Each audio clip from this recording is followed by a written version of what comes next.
the 9th chapter. Glory to you, O Lord. As Jesus walked along, he saw a man blind from birth. His disciples asked him, "Rabbi, who sinned, this man or his parents, that he was born blind?" Jesus answered, "Neither this man nor his parents sinned. He was born blind so that God's works might be revealed in him. We must work the works of him who sent me while it is day. Night is coming when no one can work. As long as I am in the world, I am the light of the world." When he had said this, he spat on the ground and made mud with the saliva and spread the mud on the man's eyes, saying to him, "Go, wash in the pool of Siloam," which means sent. Then he went and washed and came back able to see. The neighbors and those who had seen him before as a beggar began to ask, "Is this not the man who used to sit and beg?" Some were saying, "It is he." Others were saying, "Not him, but someone like him." He kept saying, "I am the man." But they kept asking him, "How were your eyes opened?" He answered, "The man called Jesus made mud, spread it on my eyes, and said to me, 'Go to Siloam and wash.' And then I went and received my sight." They said to him, "Where is he?" He said, "I do not know." They brought the Pharisees to the man who had formerly been blind. Now, it was a Sabbath day when Jesus made the mud and opened his eyes. Then the Pharisees also began to ask him how he had received his sight. He said to them, "He put mud on my eyes, and then I washed, and now I see." Some of the Pharisees said, "This man is not from God, because he does not observe the Sabbath." But others said, "How can a man who is a sinner perform such signs?" And they were divided. So again, they said to the blind man, "What do you say about him? It was your eyes he opened." He said, "The man is a prophet." This is the gospel of the Lord. Praise to you, O Christ.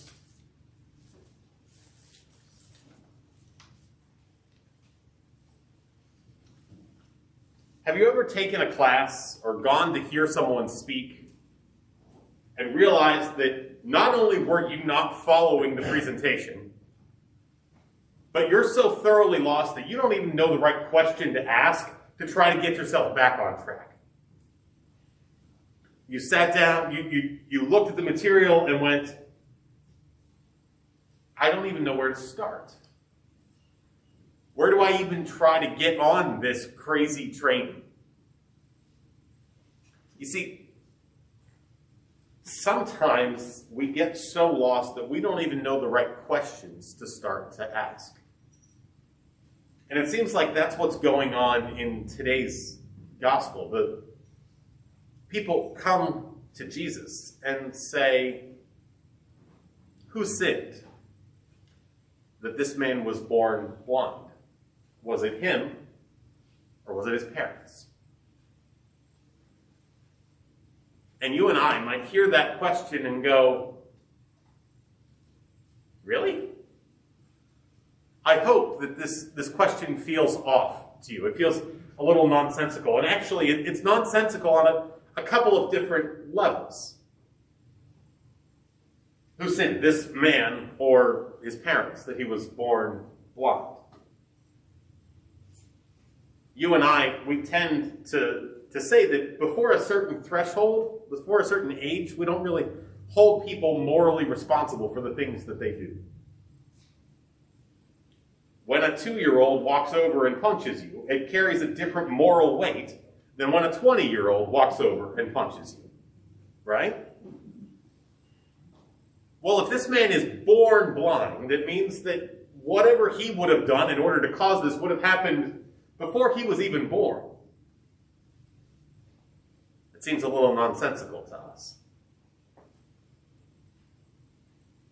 So maybe that means that what we're supposed to take from this is that somehow his parents made some choices that led to his being born blind. That seems to be what's going on. That seems to be the heart of the question. And people who were familiar with the Old Testament, who had done things like memorize the Ten Commandments, would know that Exodus chapter 20 has language about the sins of the parents being visited on the children. That Deuteronomy chapter 20 has language about the sins of the parents being visited on the children. They know that it's right there. Exodus 34. So Moses chiseled out 2 stone tablets, like the first ones, and went up to Mount Sinai early in the morning, and as the Lord had commanded him, he carried the 2 stone tablets in his hand. Then the Lord came down in the cloud and stood there with him and proclaimed his name, the Lord. He passed in front of Moses proclaiming, the Lord, the compassionate and gracious God, slow to anger, abounding in love and faithfulness. We love that part, right? Maintaining love to thousands, and receiving and forgiving wickedness, rebellion, and sin. Yet he does not leave the guilty unpunished, punishes the children and their children for the sin of the parents to the 3rd and 4th generation. I don't know about you, but that sits really uncomfortably for me. The idea that my kids would be held responsible for the things that I've done wrong in life. Or that my kids might be held responsible for the things that my parents did in life. That doesn't seem to mesh with the way that our God works. And in fact, that's what Jesus says. Nobody sinned that caused this man to be born blind.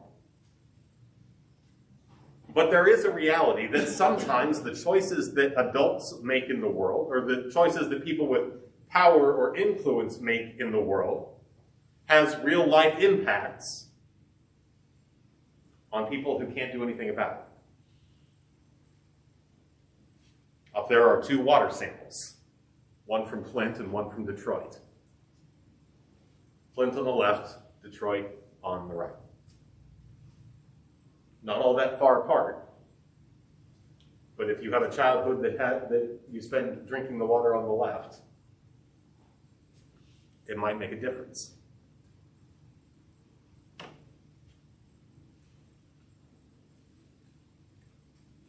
So the answer that Jesus gives to this question, who sinned? He says, nobody sinned that this one was born blind. He was born blind so that God's glory might be revealed in him. That somehow that it seems maybe like this guy is set up as an object lesson. He spent his entire life blind so that Jesus could show up and heal him. That he could be the 6th of the 7 signs, the healing of the man born blind. But I don't think that's what's going on either. Because I don't think that God would make somebody be blind for years and years and years so that they could be a prop in Jesus' ministry. Instead, what I think is going on here is that, just like we've seen happen so many times in John's gospel, things are working on a literal level and on a metaphorical level. So Nicodemus comes and hears, you must be born again. There's a literal level and a metaphorical level, and Jesus is talking on the metaphorical level. When Jesus sits next to the woman at the well and tells her that she's going to have living water bubbling up to eternal life, he's talking on a metaphorical level. When Jesus tells them that they're to eat his flesh and drink his blood, it's on a symbolic and a metaphorical level. And so I can't help but wonder if that's not what he's doing here too. Sure, he heals this man. He restores his sight. And that happens on a literal level, on a practical level. But I think the ones who really get their sight restored, might have their sight renewed or changed, are the people who've been looking at this guy in their community for his entire life and seen something wrong with him. Seen him as unworthy of being a part of the rest of society. They've held him on the outside and made him beg just to survive. In Christian theology, we have this language. We talk about people being made in the image of God. And like all good Christian theology, for a certain number of years, this was all done in Latin. And so what you see up there is the Latin phrase for it. Imago Dei. Say Imago Dei. Imago Dei. Very good. You all know Latin now. Aren't you proud?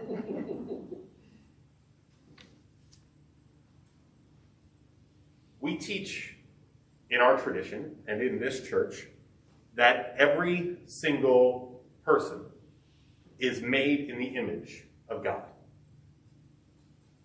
That when you look at another human being, you can see God's reflection in them.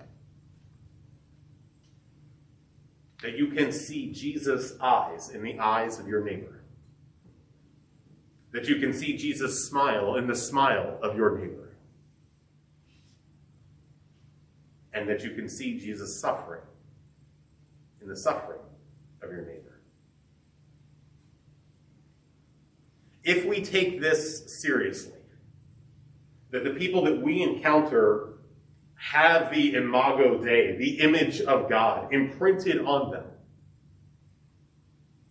it radically changes the way we live and move in the world. It makes it really difficult to do things like decide that somebody no longer deserves to live because of the nationality that they are.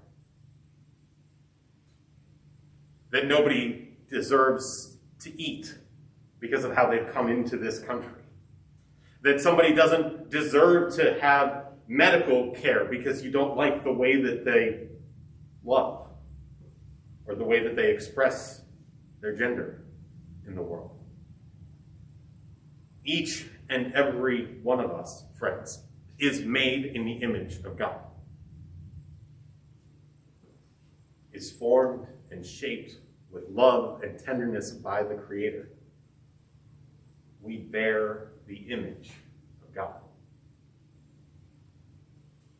And so I think the thing that changed that day, when it comes to sight, is not just a man who had mud smeared on his eyes and then washed it away, but the community that then looked at him and saw him as someone of value, as something more than a beggar, as someone whole, created by God and loved by God, treated as someone with infinite value by God. Friends, this is good news for you and for me, too. Because it means that nothing that we do is going to change our value before God. That no wrong choices that we've made, no insults that are hurled against us, no global geopolitical circumstances, no laws passed by legislatures can change the fact that you are loved and cared for and cherished by the King himself.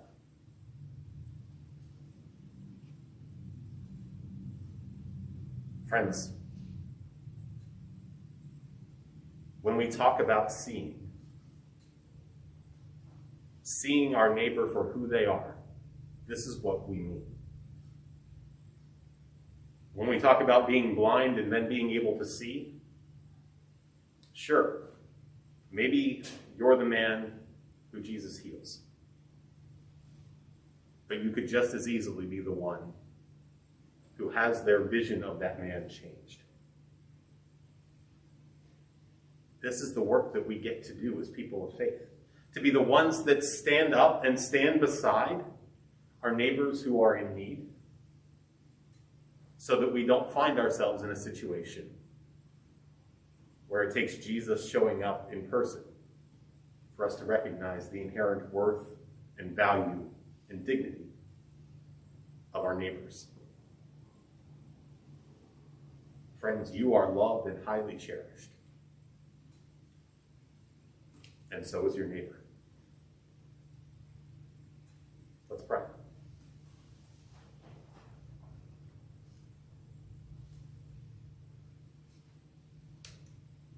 Gracious God, there's an entire universe that seems ready to write us off because we don't fit into the mold.